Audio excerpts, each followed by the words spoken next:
Marc Marquez. Nama ini masih menggema keras di dunia MotoGP, meskipun beberapa tahun terakhir bukanlah masa keemasannya. Dulu, Marquez adalah simbol dominasi. Seorang pembalap muda yang langsung menghancurkan rekor demi rekor sejak debutnya di kelas Premier tahun 2013 bersama Repsol Honda. Di musim pertamanya, ia langsung menjadi juara dunia, pembalap termuda yang pernah melakukannya dalam sejarah MotoGP. Dalam 7 tahun pertamanya, ia merebut 6 gelar dunia dan hanya 1 musim yang tidak ia menangkan. Musim 2015, ketika rivalitas panasnya dengan Valentino Rossi menjadi salah satu cerita paling legendaris dalam sejarah balap motor. Namun, sejak 2020, cerita Marquez berubah drastis. Musim itu dimulai dengan mimpi buruk. Di balapan pembuka di Jerez, ia mengalami kecelakaan hebat yang menyebabkan patah tulang lengan atas, humerus. Apa yang tampak seperti cedera biasa berubah menjadi mimpi buruk berlarut-larut. Marquez harus menjalani 3 operasi besar, termasuk cangkok tulang.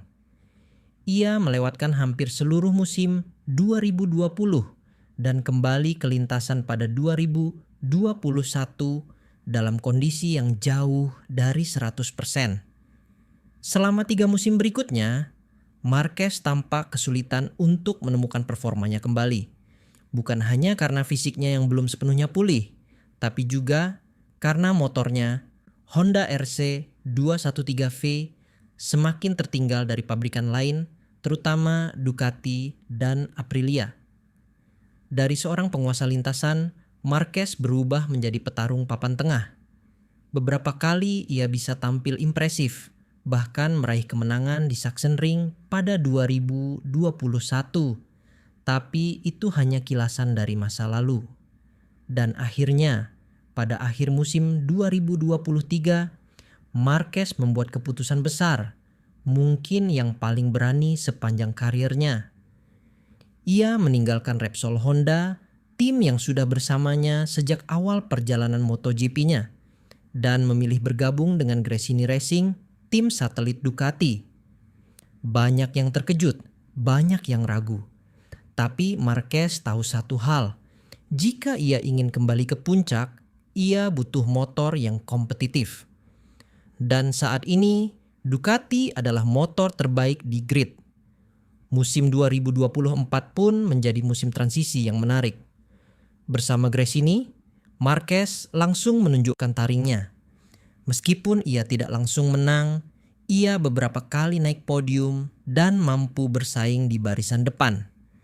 Adaptasi ke motor Ducati yang sangat berbeda dengan Honda memang butuh waktu, tapi Marquez adalah pembalap dengan kemampuan teknis luar biasa.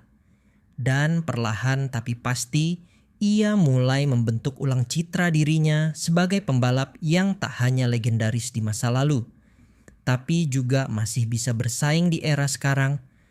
Lalu, bagaimana dengan musim 2025? Apakah ini musim di mana Marc Marquez bisa kembali menjadi juara dunia? Secara teknis, jawabannya ya. Ducati adalah motor terbaik saat ini.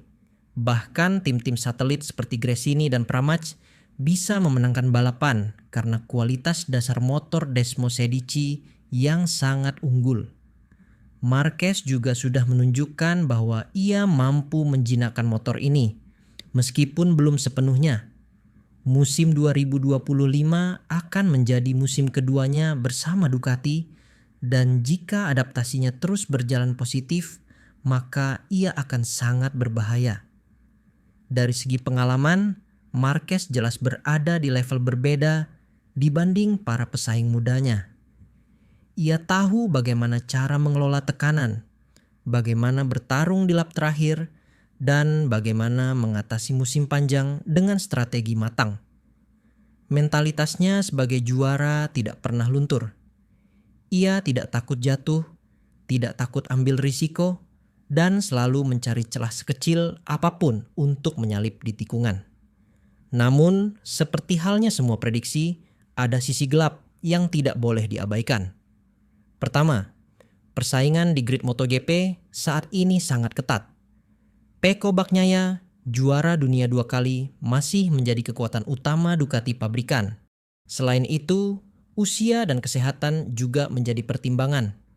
Marquez kini berusia 32 tahun dan meskipun itu bukan usia tua dalam dunia balap, tapi riwayat cederanya tidak bisa diabaikan. Setiap insiden bisa menjadi masalah besar. Jika ia tidak bisa menjaga kondisi fisiknya sepanjang musim, peluang untuk konsisten dalam perebutan gelar bisa terganggu. Satu faktor lain yang menarik adalah spekulasi seputar kepindahan Marquez ke Ducati pabrikan. Tapi yang perlu diingat, menjadi juara dunia bukan hanya soal kecepatan, tapi juga soal konsistensi, strategi, keberuntungan, dan kemampuan membaca situasi. Marquez punya semua itu, dan yang ia butuhkan sekarang hanya musim yang bersih, tanpa cedera besar dan tanpa kesalahan fatal. Jadi, kembali ke pertanyaan utama. Bisakah Marc Marquez menjadi juara dunia MotoGP 2025? Jawabannya, bisa. Tapi dengan catatan, ia harus menjaga konsistensinya sejak awal musim.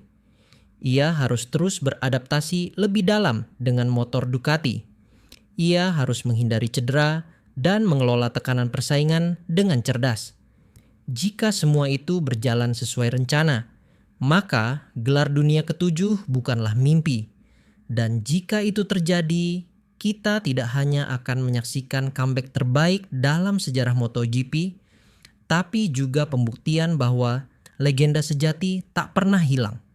Hanya menunggu waktu yang tepat untuk kembali bersinar.